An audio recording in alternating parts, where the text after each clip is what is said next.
மைந்தர் தூயாவியருக்கு மாட்சிமை உண்டாகட்டும். நாம் கர்த்தரை தொழுது கொள்வோம். போற்றிடே ஆன்மமே சிருஷ்டிகர்த்தாவாம் வல்லோரே, ஏற்றிடே உனக்கு இரட்சிப்பு சுகமானோரே. கூடிடுவோம் பாடிடுவோம் பரனை, மாண்பாய் சபையார் எல்லோரும்.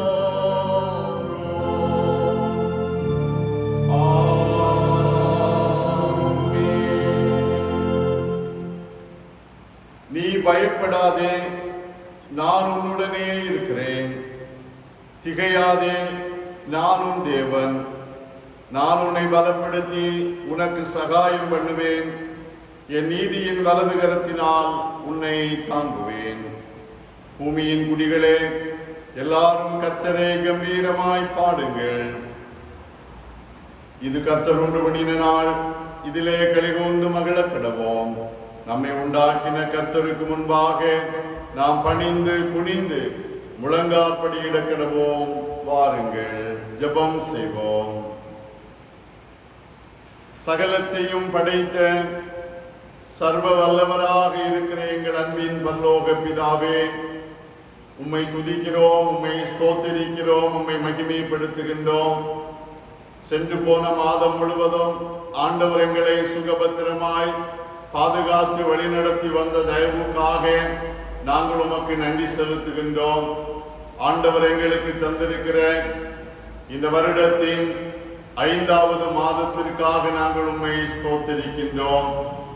இந்த மே மாதத்தின் 1வது பரிசுத்த ஓய்வு நாளிலே பரிசுத்தராகி ஆண்டவரை தொழுது கொள்ளும்படியாய் நாங்கள் ஆயத்தப்படுகிறோம்.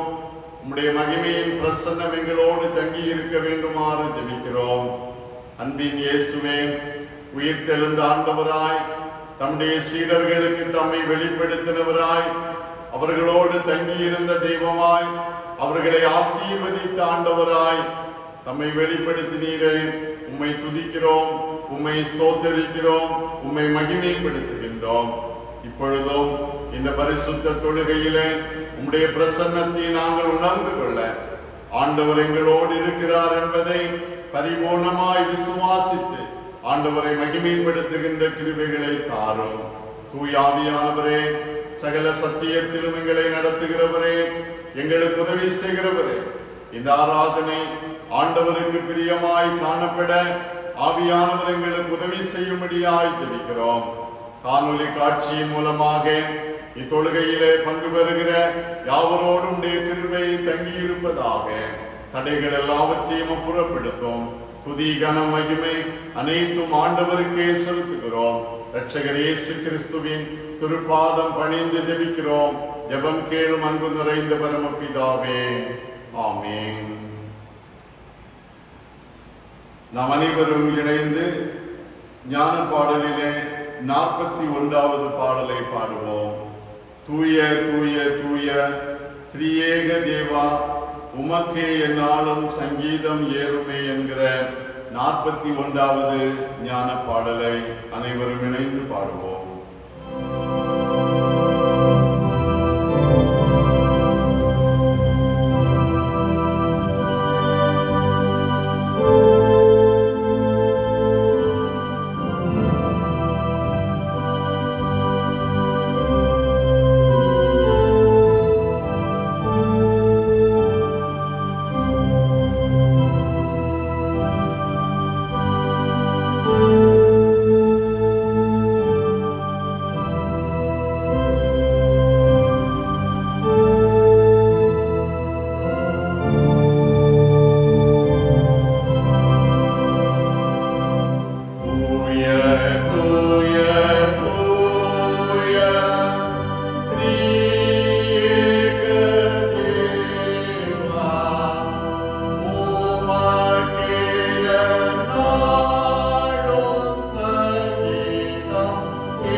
நாம் முறையாக இணைந்து படிக்கப்பட வேண்டிய சங்கீதம் சங்கீதங்களின் புஸ்தகம் 23. சங்கீதம் 23 நாம் இணைந்து படிப்போம். கர்த்தர் என் மேய்ப்பராய் இருக்கிறார், நான் தாழ்ச்சி அடையேன். அவர் என்னை புல்லுள்ள இடங்களில் மேய்த்து அமர்ந்த தண்ணீர்கள் அண்டையில் என்னை கொண்டு போய்விடுகிறார். அவர் என் ஆத்துமாவை தேற்றி நம்முடைய நாமத்தின் நிமித்தம் என்னை நீதியின் பாதைகளில் நடத்துகிறார். நான் மரண இருளின் பள்ளத்தாக்கிலே நடந்தாலும் பொல்லாப்புக்கு பயப்படேன். தேவரே என்னோடே கூட இருக்கிறீர். உமது கோலும் உமது தடியும் என்னை தேற்றும். என் சத்துருக்களுக்கு முன்பாக நீர் எனக்கு ஒரு பந்தியை ஆயத்தப்படுத்தி என் தலையை எண்ணெயால் அபிஷேகம் பண்ணுகிறேன். என் பாத்திரம் நிரம்பி வருகிறது. என் சீருள்ள நாளெல்லாம் நன்மையும் கிருபையும் என்னை தொடரும். நான் கர்த்தருடைய வீட்டிலே நீடித்த நாட்களாய் நிலைத்திருப்பேன்.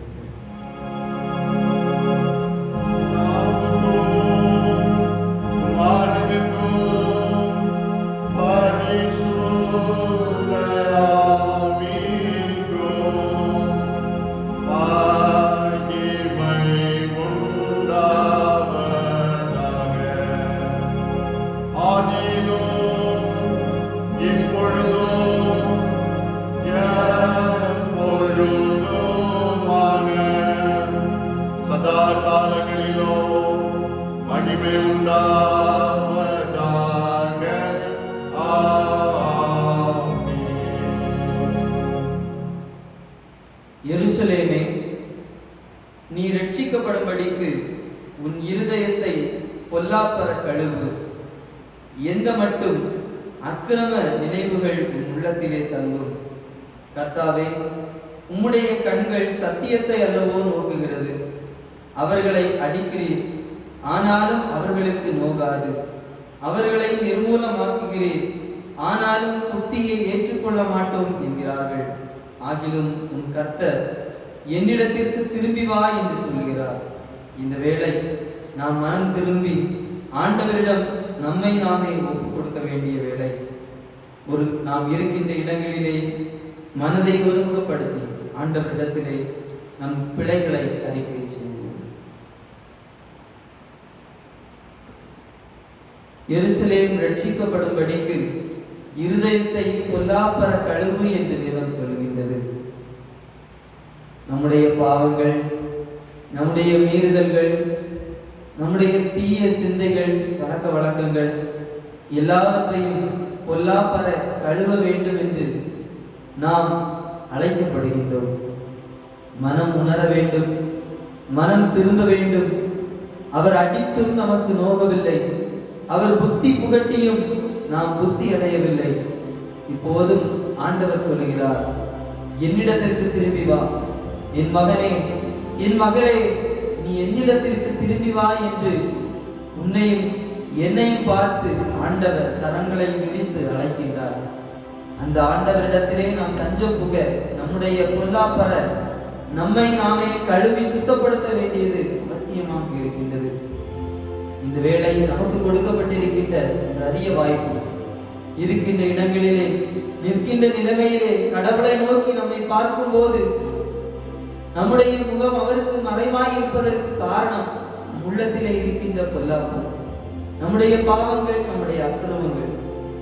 இவைகளை களைய வேண்டும், கழுவ வேண்டும் என்று ஆண்டவர் சொல்லுகின்றார். ஆகிலும் என்னிடத்தில் திரும்பி வா என்று ஆண்டவர் நம்மை அழைக்கின்றார். அன்று வனாந்திரத்திலே காரிருளின் மத்தியிலே நின்ற மோசேயின் இடத்திலே முச்செடியினுடாய் வெளிச்சமாய் பிரகாசித்த ஆண்டவர் என்னிடத்திலே சேருவதற்கு முன்பு உன் பாதரட்சைகளை கழற்றி போடு, நீ நிற்கிற பூமி பரிசுத்த பூமி என்று சொன்னார். இன்றும் கூட நாம் ஆண்டவரிடத்திலே சேராதபடிக்கு தடையாயிருப்பது நம் உள்ளங்களிலே நாம் அணிந்திருக்கின்ற பாவம், கோபம், இச்சை, பொறாமை, துர்க்குணம் போன்ற பாதரட்சைகளை நாம் அணிந்திருக்கின்றோம். ஆண்டவர் நம்மை பார்த்து சொல்கின்றார், உன் பாதரட்சையை கழற்றி போடு, நீ நிற்கிற இடம் பரிசுத்த பூமி என்று சொல்லுகின்றார். மனம் உணர்வோம். ஏன் கர்த்தர் நம்மை பார்த்து இப்படி சொல்கின்றார். நம்மிடத்திலே என்ன குறை உண்டு என்பதை சிந்தித்து பார்ப்போம், ஊகித்து அறிவோம். அப்போதுதான் ஆண்டவருடைய கிருபை இந்த நாட்களிலே நமக்கு உண்மையாக கிடைப்பதற்கு உதவியாக இருக்கும். ஒரு விசை ஆண்டவர் நம்மை பார்த்து கேட்கின்றார், ஐயமிட்டு உண் என்று சொல்லி நாம் உண்ணுகின்ற உணவில் கூட சுத்தத்தை எதிர்பார்க்கின்ற நாம் உள்ளத்திலோ அழுக்கையும் வஞ்சகத்தையும் அவாவின்மையும் சேர்த்து வைத்துக் கொண்டிருக்கின்றோம். ஆண்டவர் தான் நம் எல்லாருக்கும் உண்டான கிருபாதார பலி என்பதை உணர்வோம். நம் வஞ்சகத்தை, நம் குற்றங்களை, நம் குரூர பாவங்களை, நம் துர்சிந்தைகளை, நம்முடைய மீறல்களை எல்லாவற்றையும் ஒரு விசை இருக்கின்ற இடங்களிலே ஆண்டவரை நோக்கி பார்த்து அறிக்கை செய்வோம். நான் பாவிதான் கர்த்தாவே, பாவியான் என் மேல் கிருபையாயிரும் என்று சொல்லி கேட்போம். ஆனாலும் கர்த்தர் சொல்லுகிறார், ரட்சிக்கும்படிக்கு நான் உன்னுடனே இருக்கிறேன் என்று சொல்லுகின்றார். ஆம், எவ்வளவு தீங்குகள் நம்மை சூழ்ந்து வந்தாலும், பாவத்தின் மோகமும் துரோகம் குரூரமும் நம்மை நெருக்கினாலும் ஆண்டவர் சொல்கின்றார், நான் உன்னுடனே இருக்கிறேன், உன்னை ரட்சிக்கும்படிக்கு நான் உன்னுடனே இருக்கிறேன் என்று சொல்லுகின்றார். நம் பாவத்திலிருந்து ரட்சிப்பதற்கு ஆண்டவர் அனுதினமும் நம்மோடு கூடத்தான் இருக்கின்றார். ஆனால் நாம் உணர வேண்டும், திரும்ப வேண்டும், ஆண்டவரிடத்திலே சொல்ல வேண்டும். ஒரு விசை நாம் இணைந்து நம்முடைய பாவத்தை, நம்முடைய மீறல்களை, நம்முடைய அக்கிரமங்களை பாடலின் வழியாக அனுப்பி செய்வோம். பாவத்தை தண்ணீர் போல் பரகி வந்தேன், கோபத்துக்குள்ளாகி கட்டடிந்தேன், சாபத்துக்கு ஏதுவாய் சஞ்சரித்தேன், என் சாபத்தை அன்புடன் சகித்தீரே நாதா என்ற பாடலின் வழியாக நம்முடைய பாவத்தை அறிக்கை செய்வோம். பாவத்தை தண்ணீர் போல் பருகி வந்தேன், கோபத்துக்குள்ளாகி கெட்டடிந்தேன், பாவத்தை தண்ணீர் போல் பருகி வந்தேன், கோபத்துக்குள்ளாகி கெட்டடிந்தேன், சாபத்துக்கேதுவாய் சஞ்சரித்தேன், சாபத்துக்கேதுவாய் சஞ்சரித்தேன், என் சாபத்தை அன்புடன் சகித்தீரே என் நாதா, ஆவி உடல் பொருள் அத்தனையும் உமக்காக படைத்தீரே ஆண்டவரே, ஆவி உடல் பொருள் அத்தனையும் உமக்காக படைத்தீரே ஆண்டவரே, பாவியனை மீட்க பரலோகத்தை விட்டு, பாவியனை மீட்க பரலோகத்தை விட்டு, பாதனில் வந்து பாடுகள் பட்டதால், ஆவி உடல் பொருள் அத்தனையும் உமக்காக படைத்தீரே ஆண்டவரே. சர்வ வல்லமையும் மிகுந்த இரக்கமும் உள்ள ஆண்டவர் உண்மையாகவே மனம் வருந்தி தங்கள் தவறுகள் தப்பிதங்களை அறிக்கை செய்த நம் எல்லாருடைய பாவங்களையும் நமக்கு மன்னித்து நம்மை பரிசுத்தப்படுத்தி நம்மை அவருடைய பிள்ளைகளாக ஏற்றுக்கொண்டு புது வாழ்வை தந்து நம்மை ஆசீர்வதித்து வழி நடத்துவாராக. ஆமென். உண்மையான விசுவாசத்தோடு உறுதியான நம்பிக்கையோடும் ஆண்டவரிடத்திலே நம்முடைய பாவங்களையும் மீறல்களையும் அறிக்கை செய்த நாம், ஆண்டவர் நமக்கு தருகின்ற மீட்புக்காக, நம்முடைய வாழ்க்கையிலே தந்து வருகின்ற நன்மைகளுக்காக, நமக்கு இன்னும் கிடைக்க வேண்டும் என்று அவர் பாராட்டுகின்ற கிருபைகளுக்காக நாம் நன்றி செலுத்துவோம். நாம் அனைவரும் இணைந்து இருக்கின்ற இடங்களிலே ஆண்டவர் வாழ்க்கையிலே செய்த நன்மைகள் எல்லாவற்றையும் ஏறெடுத்து பார்ப்போம். எத்தனையோ விதமான நெருக்கங்கள், கைவிடுதல்கள், போராட்டங்கள், மனபாரங்கள், உள்ளத்தின் உளைச்சல்கள் வந்த வேளைகளிலே கடவுளுடைய கரம் நமக்கு கரம் தந்து நம்மை காட்டியது. கரம் பிடித்து நடத்த ஆளில்லாத இருட்டான பகுதிகளிலே ஆண்டவருடைய வெளிச்சம் நமக்குதாக பிரகாசித்து நாம் நடக்க வேண்டிய வழியை நமக்கு காட்டியது. ஆண்டவருக்கு நன்றி சொல்ல வேண்டாமா? ஆண்டவரை நன்றி உள்ளவர்களாக நோக்க வேண்டாமா? ஸ்தோத்திரங்களை ஏறெடுக்க வேண்டாமா? இந்த வேளை நமக்கு கொடுக்கப்பட்டிருக்கின்ற ஒரு அரிய தருணம். ஆண்டவர் இப்போதும் எதிர்பார்க்கின்றார். நான் செய்த நன்மைகளை என் மகன், என் மகள் நினைத்திருக்கின்றாளா, என்னிடத்திலே திரும்பி வந்திருக்கின்றாளா என்று சொல்லி ஆண்டவர் நம்மிடத்திலே எதிர்பார்க்கின்றார். வேதம் சொல்லுகின்றது, அவர் இஸ்ரவேல் குடும்பத்திற்காக தமது கிருபையையும் உண்மையையும் நினைவு கூர்ந்தார். எல்லைகளெல்லாம், பூமியின் எல்லைகளெல்லாம் நமது தேவனுடைய ரட்சிப்பை கண்டது என்று வேதம் சொல்லுகின்றது. ஆம் பிரியமானவர்களே, இன்று நன்றியை செலுத்த காத்து கொண்டிருக்கின்ற நாம், நமக்கு இருந்த நெருக்கங்களிலே ஆண்டவர் தளர்வை தந்திருக்கின்றார். இந்த கொடிய கொரோனா வைரஸ் தேசம், உலக நாடுகள் முழுவதும் பரவி கொண்டிருக்க ஆண்டவர் நம் நாட்டை பத்திரமாக பாதுகாத்தார். பெரிய பாதிப்புகள் இல்லாதபடிக்கு இப்போது நமக்கு சில தளர்வுகளை தந்திருக்கின்றார். அதற்காக ஆண்டவருக்கு நன்றி சொல்லுவோம், ஆண்டவரை துதிப்போம். தூய உள்ளமுடையவர்களாக கரங்களை பரத்துக்கு நேராக ஏறெடுத்து, பிதாவே உமக்கு ஸ்தோத்திரம், ஆண்டவரே எங்களை உண்டாக்கினவரே உமக்கு ஸ்தோத்திரம் என்று சொல்லி உடைய நன்றிகளை இணைந்து ஏறெடுப்போம். ஆகவே தான் சங்கீதக்காரன் இணைந்து சங்கீதக்காரன் சொல்லுகின்றார், பூமியின் குடிகளே எல்லோரும் கர்த்தரை கம்பீரமாய் பாடுங்கள் என்று சொல்லி கர்த்தர் பெரிய காரியங்களை செய்திருக்கின்றார். ஆண்டவருக்கு நன்றிகளை எடுப்போம். இனி நமக்கு கஷ்டம் இல்லை, இனி நமக்கு பாடி இல்லை, இனி நமக்கு பிரயாசம் இல்லை. ஆண்டவர் நம் பாடிகள், நம் கஷ்டங்கள், நம் உடல், நம் எண்ணங்கள், நம் ஏக்கங்கள் எல்லாவற்றையும் நிறைவேற்ற சித்தமுள்ளவராய் இருக்கின்றார். நன்றியுடையவர்களாக ஆண்டவருக்கு நம் இதயத்தின் ஆழத்தில் இருந்து எண்ணில் அடங்கா ஸ்தோத்திரம் என்ற பாடலின் வழியாக நம் நன்றிகளை இணைந்து ஏறெடுப்போம். எண்ணில் அடங்கா ஸ்தோத்திரம் தேவா என்றென்றும் நான் பாடுவேன்.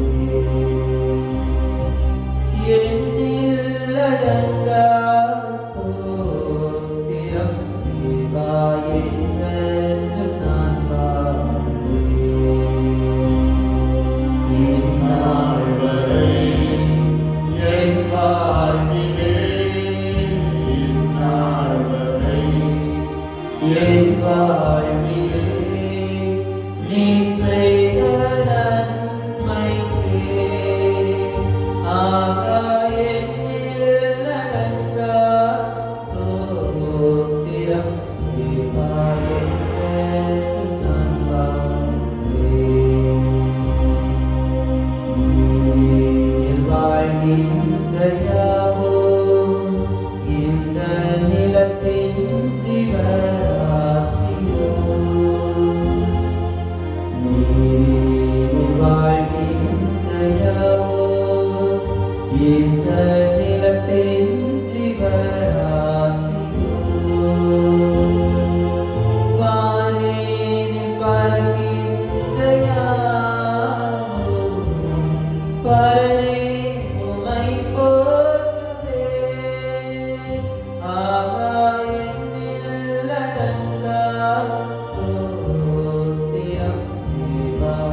தேவா என்றும் நான் பாடுவேன். நம்முடைய பாவங்களை அறிக்கை செய்து இதயத்தின் ஆழத்திலிருந்து நன்றி பலிகளை ஏறெடுக்கலாம். ஆண்டவர் நமக்கு கற்றுத்தந்த பரமண்டல ஜபத்தின்படியாக நம்முடைய வேண்டுதலை ஆண்டவரிடத்திலே சொல்லுவோம். பரமண்டலங்களில் இருக்கிற எங்கள் பிதாவே, உடைய நாமம் பரிசுத்தப்படுவதாக, உடைய ராஜ்யம் வருவதாக, உடைய சித்தம் பரமண்டலத்திலே செய்யப்படுவது போல பூமியிலேயும் செய்யப்படுவதாக. எங்களுக்கு வேண்டிய ஆகாரத்தை இங்கே எங்களுக்கு தானும். எங்கள் கடனாளிகளுக்கு நாங்கள் மன்னிக்கிறது போல எங்கள் கடன்களை எங்களுக்கு மன்னியும். எங்களை சோதனைக்கு பிரவேசிக்க பண்ணாதபடிக்கு தீமையின்றி எங்களை ரட்சித்துக் கொள்ளும். ராஜ்யமும் வல்லமையும் மகிமையும் என்றென்றைக்கும் உம்முடையவைகளே. ஆமென்.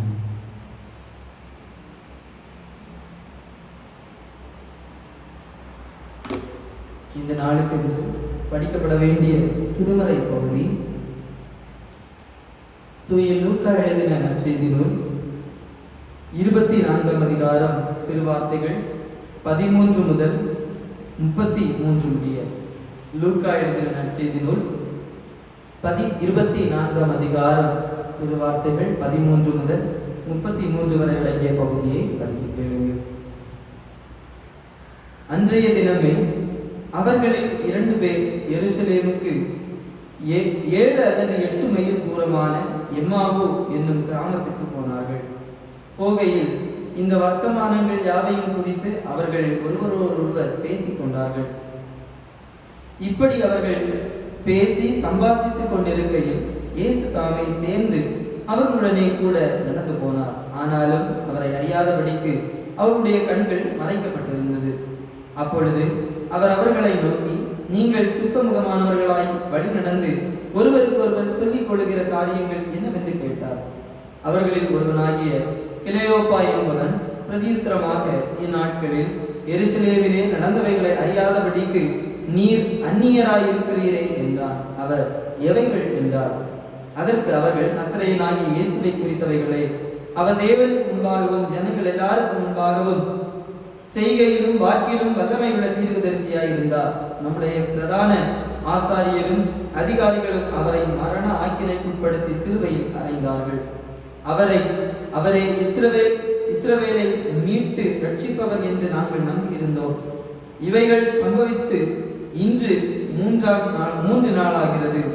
இன்னும் ஆனாலும் எங்கள் கூட்டத்தை சேர்ந்த சில ஸ்திரீகள் அதிகாலமே கல்லறையினிடத்திற்கு போய் அவருடைய சரீரத்தை காணாமல் திரும்பி வந்து, அவர் உயிரோடு இருக்கிறார் என்று சொன்ன தேவதூதரை தரிசித்தோம் என்று சொல்லி எங்களை பிரமிக்க பண்ணினார்கள். அப்பொழுது எங்களிலே சிலர் கல்லறையினிடத்திற்கு போய் ஸ்திரீகள் சொன்னபடியே கண்டார்கள். அவரையோ காணவில்லை என்றார்கள். அப்பொழுது அவர் அவர்களை நோக்கி, தீர்க்கதரிசிகள் சொன்ன யாவையும் விசுவாசிக்கிறதற்கு புத்தி இல்லாத மந்த இருதயம் உள்ளவர்களே, கிறிஸ்து இவ்விதமாக பாடுபடவும் தமது மகிமையில் பிரவேசிக்கவும் வேண்டியதில்லையா என்று சொல்லி மோசே முதலிய சகல தீர்க்கதரிசிகளும் எழுதின வேத வாக்கியங்கள் எல்லாவற்றிலும் தம்மை குறித்து சொல்லியவைகளை அவர்களுக்கு விவரித்து காண்பித்தார். அந்த தருணத்தில் தாங்கள் போகிற கிராமத்திற்கு சமீபமானார்கள். அப்பொழுது அவர் அப்புறம் போகிறவர்கள் போல காண்பித்தார். அவர்கள் அவரை நோக்கி, நீர் எங்களுடனே தங்கீரும், சாயங்காலமாயிற்று, பொழுதும் போயிற்று என்று அவரை வருத்தி கேட்டுக் கொண்டார்கள். அப்பொழுது அவர் அவர்களுடனே தங்கும்படி உள்ளே போனார். அவர்களோட அவர் பந்தி இருக்கையில் அவர் அப்பத்தை எடுத்து ஆசீர்வதித்து அதை பிட்டு அவர்களுக்கு கொடுத்தார். அப்பொழுது அவருடைய கண்கள் திறக்கப்பட்டு அவரை அறிந்தார்கள். உடனே அவர் அவர்களுக்கு மறைந்து போனார். அப்பொழுது அவர்கள் ஒருவரை ஒருவர் நோக்கி, வழியிலே அவர் நம்முடனே பேசி வேத வாக்கியங்களை நமக்கு விளக்க காட்டின பொழுது நம்முடைய இருதயம் நமக்குள்ளே கொழுந்து விட்டு எரியவில்லையா என்று சொல்லிக்கொண்டு அந்நேரமே எழுந்திருந்து எருசலேமுக்கு திரும்பி போய் 11 அவர்களோடு இருந்தவர்களும் கூடியிருக்க கொண்டு, கர்த்தர் மெய்யாகவே உயிர்த்தெழுந்தார் என்று சீமோனுக்கு தரிசனமானார் என்று அவர்கள் சொல்ல கேட்டு, வழியில் நடந்தவைகளையும் அவர்கள் அப்பத்தை பிற்கையில் அவரை அறிந்து கொண்டதையும் விவரித்து சொன்னார்கள் என்பவைகளை படிக்கப்பட வேண்டிய திருமறை பகுதி படித்தாயிற்று. கிறிஸ்துவுக்கே மகிமை உண்டாவதாக.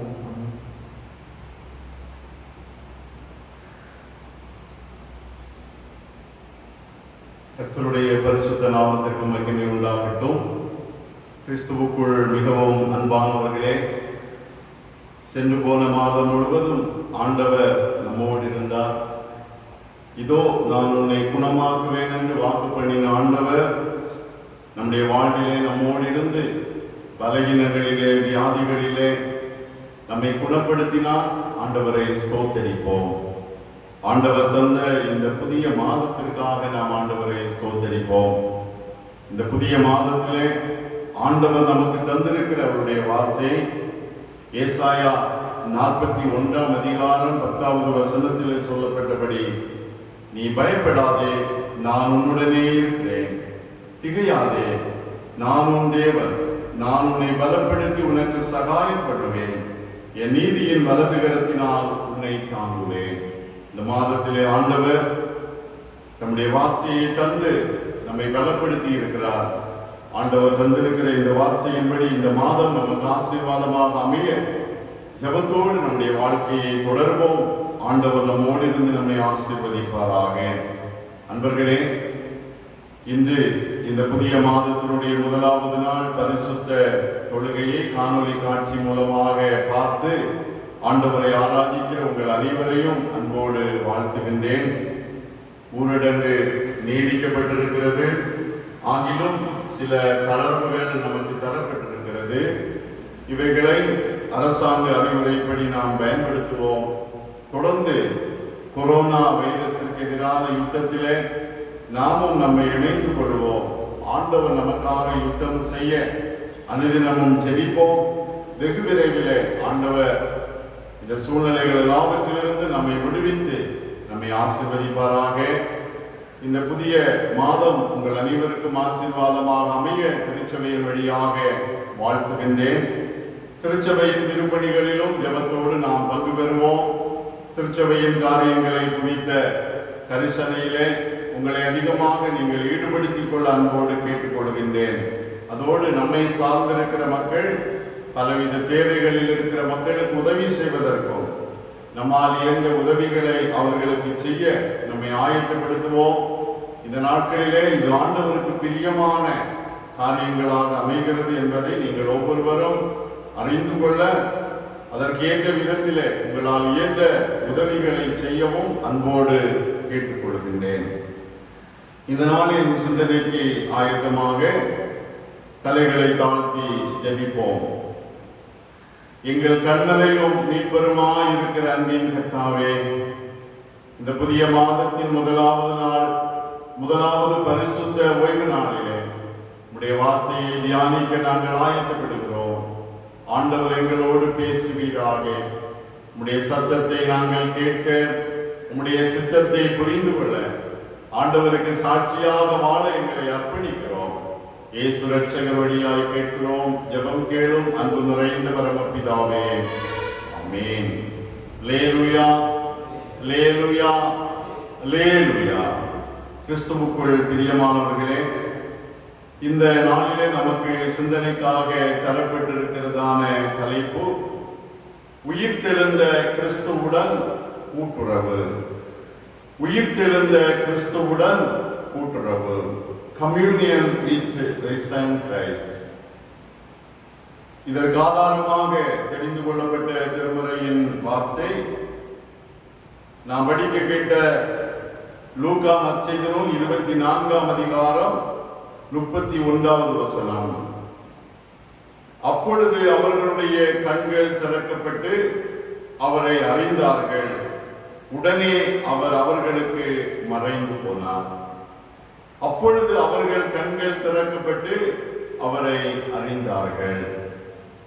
இயேசுநாதர் உயிர்த்தெழுந்த ஆண்டவராக தம்முடைய சீடர்களுக்கு பல்வேறு சூழ்நிலைகளிலே நம்மை வெளிப்படுத்துகின்றார். அந்த நாட்களிலே சீடர்கள் இயேசுநாதரையும் அவருடைய உயிர்த்தெழுதலையும் புரிந்து கொள்ளாமல் காணப்பட்ட பொழுது அதை தெளிவாக புரிந்து கொள்ளும்படியாக இயேசுநாதர் ஒவ்வொரு சீடர்களும் இயேசுநாதரை தெளிவாய் அறிந்து கொள்ளும் விதமாக தம்மை அவர்களுக்கு வெளிப்படுத்துவதை நற்செய்தி நூல்களிலே மிக தெளிவாய் சொல்லப்பட்டிருக்கிறது.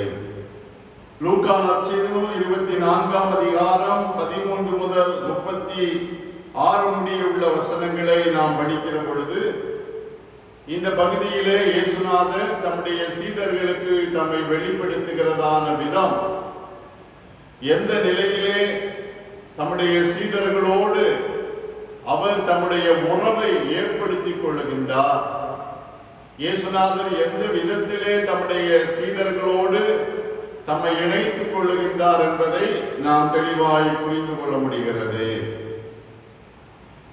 2 சீடர்கள் இயேசுநாதருடைய உயிர்த்தெழுதல் தினத்தின் மாலை பொழுதிலே எருசலேமிலிருந்து எம்மாவு என்று சொல்லுகிறதான கிராமத்திற்கு நேராக பிரயாணத்தை தொடங்குகிறார்கள்.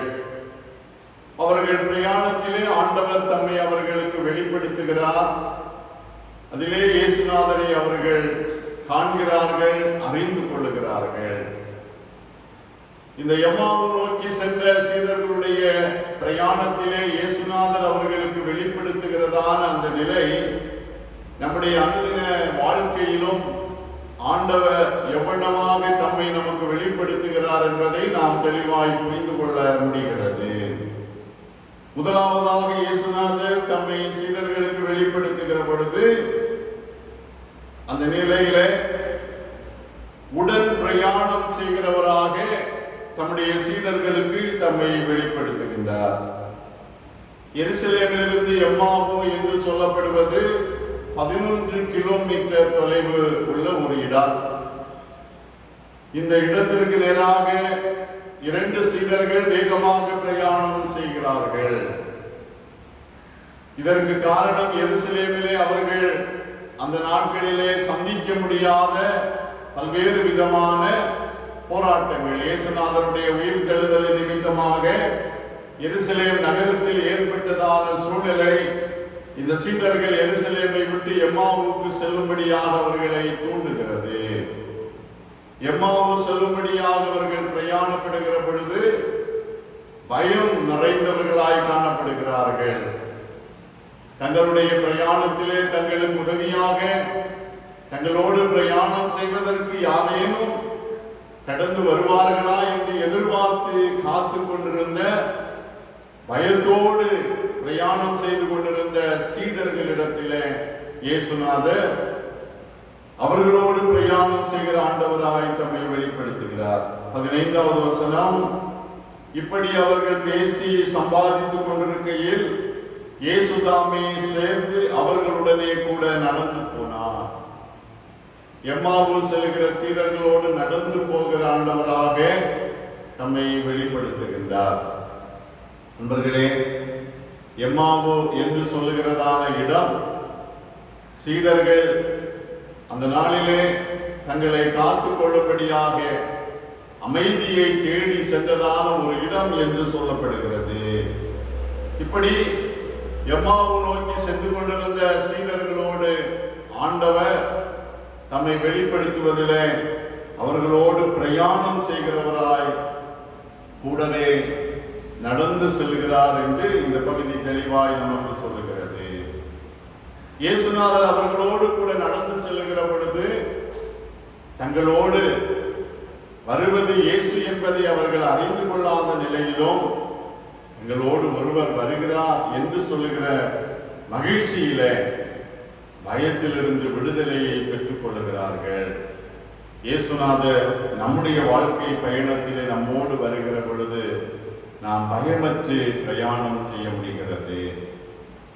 இந்த உலகத்திலே கொரோனா வைரஸ் நிமித்தமான பயத்தினாலே நாம் சுதந்திரமாய் வாழ முடியாத நிலையிலே தடைபட்டிருக்கிற பொழுது நம்முடைய வாழ்க்கை பயணத்திலே ஆண்டவர் பிரயாணம் செய்கிற பொழுது நிச்சயமாகவே நாம் பாதுகாக்கப்படுகிறோம். இந்த சீடர்கள் எம்மாவு நோக்கி செல்லுகிற பிரயாணத்திலே இயேசுநாதர் அவர்களோடு பிரயாணம் செய்கிற பொழுது அங்கே நடந்த காரியம் என்ன என்று பார்க்கிற பொழுது அவர்கள் எதிர்பார்த்த எம்மாவுக்கு செல்லவில்லை. இயேசுநாதர் அவர்களோடு பிரயாணம் செய்தது நிமித்தமாக இயேசுநாதரை அறிந்து கொண்ட கொண்ட விதத்திலே திரும்பி எருசலேமுக்கு வருகிறார்கள். தங்களுடைய விருப்பம் எம்மாவுக்கு செல்ல வேண்டும் என்பது. ஆனால் இயேசுநாதர் அவர்களோடு பிரயாணம் செய்த பொழுது இந்த பகுதியிலே கீழாக மிக தெளிவாய் சொல்லப்படுகிறது. 33வது வசனம், அந்நேரமே எழுந்திருந்து எருசலேமுக்கு திரும்பி போய் 11 அவர்களோடு இருந்தவர்களும் கூடியிருக்க கண்டு எம்மாவு செல்லுகின்ற சீடர்கள் அதற்கு சமீபமாக செல்கிறார்கள். ஆனால் இயேசுநாதர் அவர்களுடைய வாழ்க்கை பயணத்தில் அவர்களோடு இருந்தது நிமித்தமாக திரும்பி எருசலேமுக்கு வருகிறார்கள். ஆண்டவர் நம்மோடு கூட இருக்கிற பொழுது எந்த சூழ்நிலையிலே எந்த விதத்திலே நாம் பயந்து நம்முடைய வாழ்க்கை பயணத்தை தொடர்கிறோமோ, ஆண்டவர் நம்மோடு பிரயாணப்பட்டு நாம் பயப்படுகிற இடத்திலே, பயந்து போன இடத்திலே மறுபடியும் நம்மை கொண்டு வந்து நம்முடைய பயத்தை நீக்கி நம்மை ஆசீர்வதிக்கிற ஆண்டவராக இருக்கிறார். உயிர்த்தெழுந்த ஆண்டவர் நம்மோடு இருக்கிறார். அவர் நம்மோடு பிரயாணம் செய்கிறார். இரண்டாவதாக இந்த பகுதியிலே இயேசுநாதர் அந்த சீடர்களுக்கு தம்மை வெளிப்படுத்துகிறதான விதம், சீடர்களோடு உரையாடுகிற ஆண்டவராய் தம்மை வெளிப்படுத்துகின்றார்.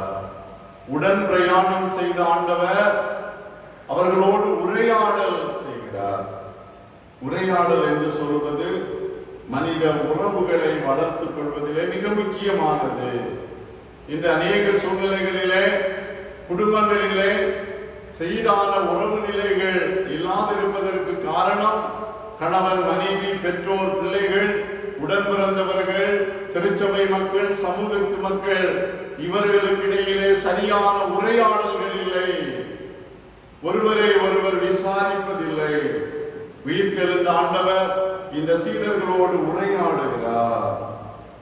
லூக்கா 24ஆம் அதிகாரம் 17வது வசனம் சொல்லுகிறது, அப்பொழுது அவர் அவர்களை நோக்கி, நீங்கள் துக்கமுகமுள்ளவர்களாய் வழி நடந்து ஒருவருக்கொருவர் சொல்லிக் கொடுக்கிற காரியங்கள் என்னவென்று கேட்கிறார். அவர்களை விசாரிக்கிறார். இயேசுநாதர் தம்முடைய சீடர்கள் துக்கமுகம் உள்ளவர்களாய் ஒருவரோடு ஒருவர் பேசிக் கொள்ளுகிற காரியத்தை கேட்டு விசாரித்து அவர்களோடு உரையாடல் செய்கிறார். இன்று உலகமெங்கிலும் துக்கமான காரியங்கள் பேசப்படுகிறது. கொரோனா வைரஸ் என்று சொல்லுகிற செய்தி மகிழ்ச்சி தருகிற செய்தி அல்ல, துக்கத்தை தருகிறது. அந்த வைரஸினாலான பாதிப்பு பல்வேறு மாதங்கள், பல வருடங்களுக்கு அது நீடிக்க கூடும் என்று சொல்லுகிற விதத்திலே இது சொல்லப்படுகிற பொழுது அது ஒரு துக்கமான செய்தி. இந்த துக்கமான செய்திகள் என்று வீடுகளிலே சொல்லப்படுகிறது. இந்த நோயினால் என் குடும்பத்திலே இத்தகைய பாதிப்பு, இந்த நோய் எங்களை தாக்காமல் இருந்தாலும் இந்த நோய் நிமித்தமாக அன்றாட கடமைகளை செய்ய முடியவில்லை என்று சொல்லி பல பல விதங்களிலே மக்கள் துக்கமுகத்தோடு பேசுகிற செய்தி. உயிர்த்தெழுந்த ஆண்டவர் சீடர்கள் துக்கமுகமாய் பேசிக் கொள்ளுகிற காரியத்தை விசாரித்து உரையாடுகின்றார். நம்முடைய வாழ்விலும் துக்கமுகத்தோடு, துக்கம் நிறைந்த இருதயத்தோடு பேசுகிற நம்முடைய வார்த்தைகளை அவர் கேட்கிறார், நம்மோடு உரையாடுகிறார். நம்மோடு உரையாடுகிற ஆண்டவருடைய வார்த்தை நம்முடைய இருதயத்தை தொடுகிறது. இந்த சீடர்கள் இயேசுநாதர் அவர்களுக்கு சொல்லுகின்ற ஆலோசனை வார்த்தை 25, 26, 27 ஆகிய வசனங்களிலே தீர்க்கதரிசிகளுடைய வார்த்தைகளை குறித்தும் இயேசுநாதருடைய சிலுவை மரணத்தையும் உயிர்த்தெழுதலையும் குறித்தும் அவர்களுக்கு விவரித்து காண்பிக்கிறார். விவரித்து காண்பிக்கிற பொழுது அவர்களுடைய உள்ளம் கொழுந்து விட்டு எரிகிறது. ஆண்டவருடைய உரையாடல் நம்முடைய உள்ளத்தை தொடுகிறது. நம்முடைய உள்ளத்தை தொடுகிறவராய் உரையாடல் மூலமாக ஆண்டவர் நம்முடைய உள்ளத்தை தொடுகிறார். இன்று இந்த காலை வேளையிலே நாம் எந்த சூழ்நிலையில் இருந்தால் உயிர்த்தெழுந்த ஆண்டவர் நம்மோடு உரையாடுகிறார். ஆண்டவருடைய உரையாடுதல் நம்முடைய உள்ளத்தை தொடுகிறது என்பதை மறந்துவிட வேண்டாம். மூன்றாவதாக உயிர்த்தெழுந்த ஆண்டவர் நம்முடைய சீடர்களோடு உறவாடுகிறார். நம்முடைய சீடர்களோடு உறவாடுகிறார். 29, 30 ஆகிய வசனங்களிலே அவர்கள் அவரை நோக்கி, நீர் எங்களுடனே தங்கியிரும், சாயங்காலம் ஆயிற்று, பொழுதும் போயிற்று என்று அவரை வருந்தி கேட்டுக்கொண்டார்கள். அப்பொழுது அவர் அவர்களோடு தங்கும்படி உள்ளே போனார்.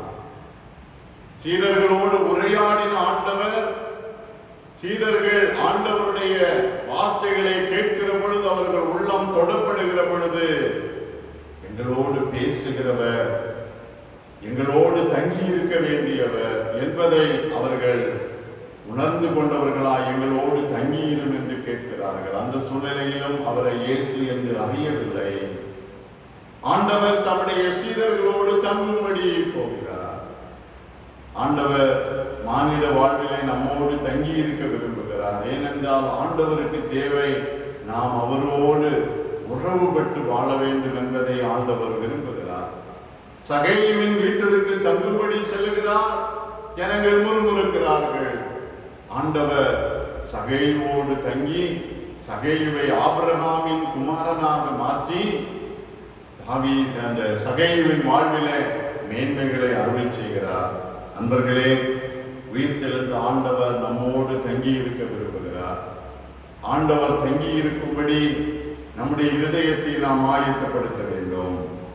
இங்கே ஆண்டவர் தம்முடைய சீடர்களுக்கு வெளிப்படுத்தின 3 விதமான நிலை. ஒன்று, அவர்களோடு பிரயாணப்படுகிறார்.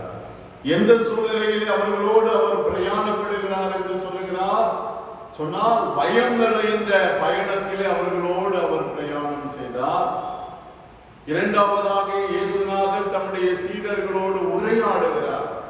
உரையாடுதல் என்பது துக்கம் நிறைந்த செய்திகளை பேசிய மக்களோடு அவர் உரையாடுகின்றார். மூன்றாவதாக, தங்கும்படி கடந்து செல்கிறார். யாரோடு தங்கும்படி செல்கிறார்? சாயங்காலம் ஆயிற்று, பொழுதும் போயிற்று, இனி நாங்கள் தனிமையாக இருக்க முடியாது, நீர் எங்களோடு தங்கி இருக்க வேண்டும் என்று வருந்தி கேட்டுக்கொண்ட சீடர்களோடு தங்கியும்படி சென்றார். நம்முடைய வாழ்விலும் ஆண்டவர் நம்மோடு தங்கி இருக்க விரும்புகிறார். நம்மை அறிகிற ஆண்டவர் நம்மோடு தங்கி இருக்க நம்மை ஒப்புக் கொடுப்போம்.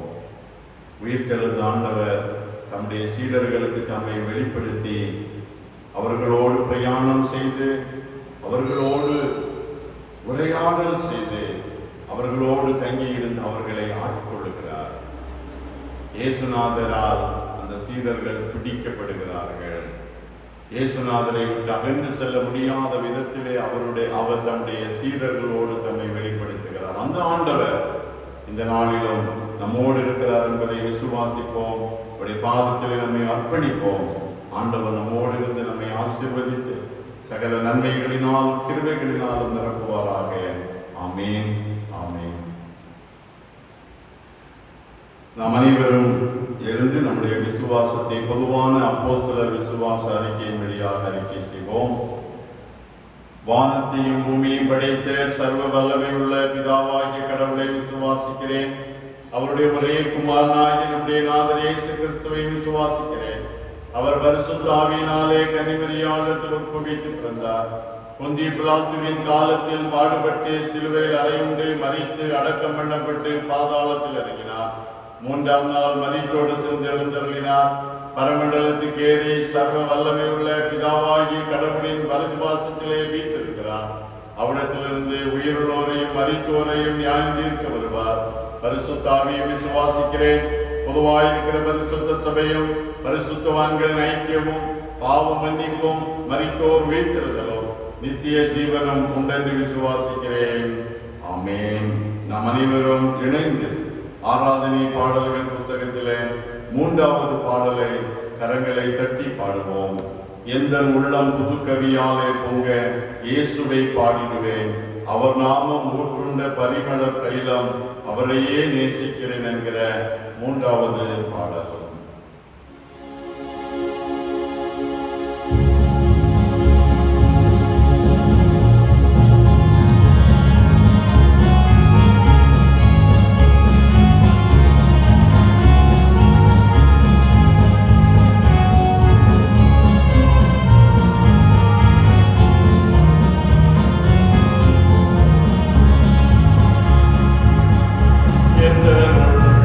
புது கவியாலே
உயிர்த்தெழுந்த ஆண்டவராய் தம்முடைய சீடர்களை ஆட்கொண்டு வழிநடத்தின எங்கள் அன்பின் ஆண்டவரே,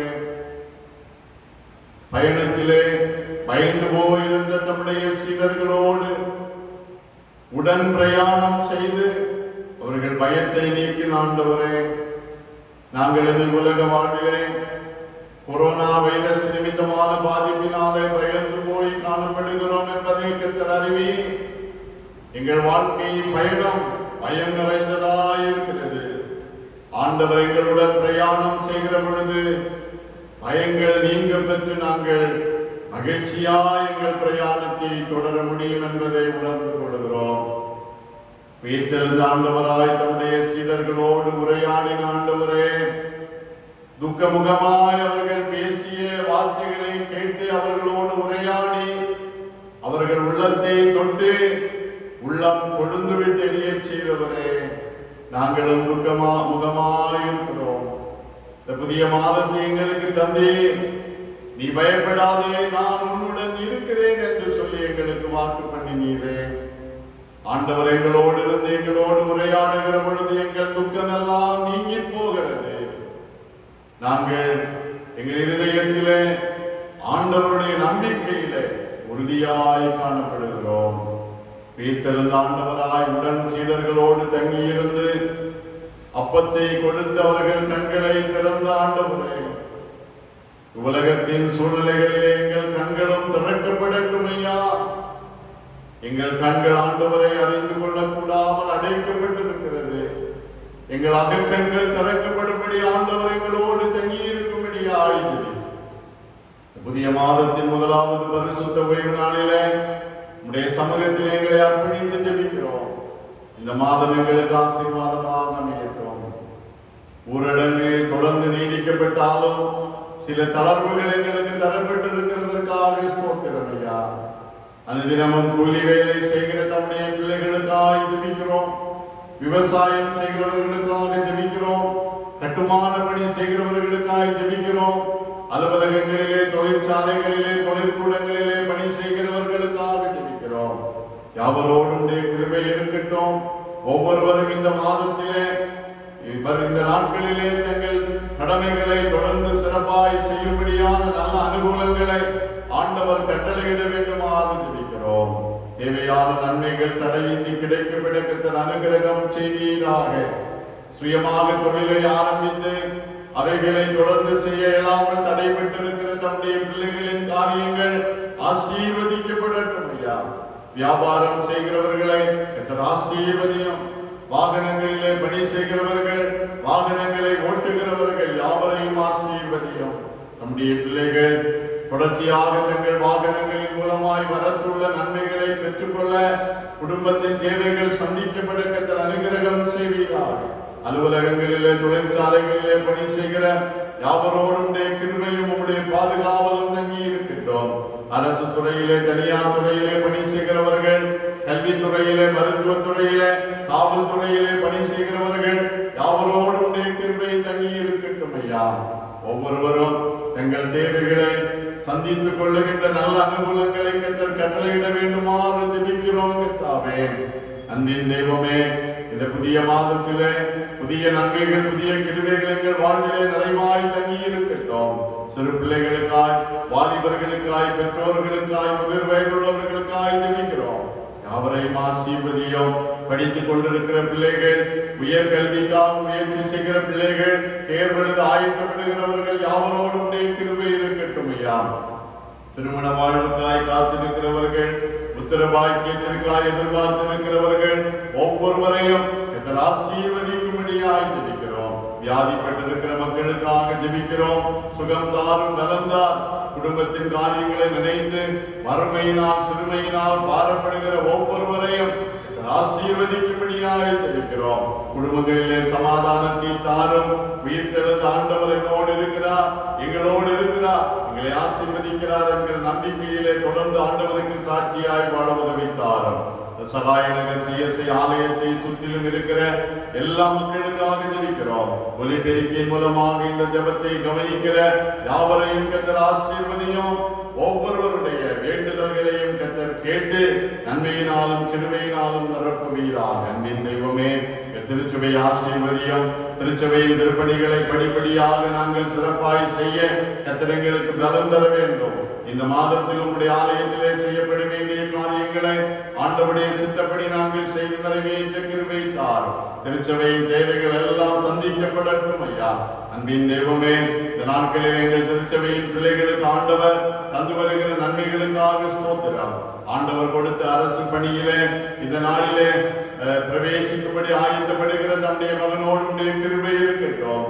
பணியிடத்திலும் எல்லா நிலையிலும் பாதுகாவல் கூட இருக்கட்டும் ஐயா. எங்களை முற்றிலுமாய் தாழ்த்துகிறோம். இந்த கொரோனா வைரஸின் பிடியிலிருந்து கர்த்தர் முற்றிலுமாக எங்களை விடுவித்து காத்துக்கொள்ளும். குறைகள் எல்லாம் மன்னித்தருளும். இரட்சகர் இயேசு கிறிஸ்துவின் பரிசுத்தமுள்ள நாமத்திலே தாழ்மையோடு ஜெபிக்கிறோம். ஜெபம் கேளும் அன்பு நிறைந்த பரமபிதாவே, ஆமென்.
நம்முடைய கர்த்தரும் இரட்சகருமாயிருக்கிற இயேசு கிறிஸ்துவின் கிருபையும் பிதாவாகிய கடவுளின் அன்பும் தூய ஆவியானவரின் திருவுறவும் இன்றும் என்றுமான சதா காலங்களிலும் நம் அனைவரோடு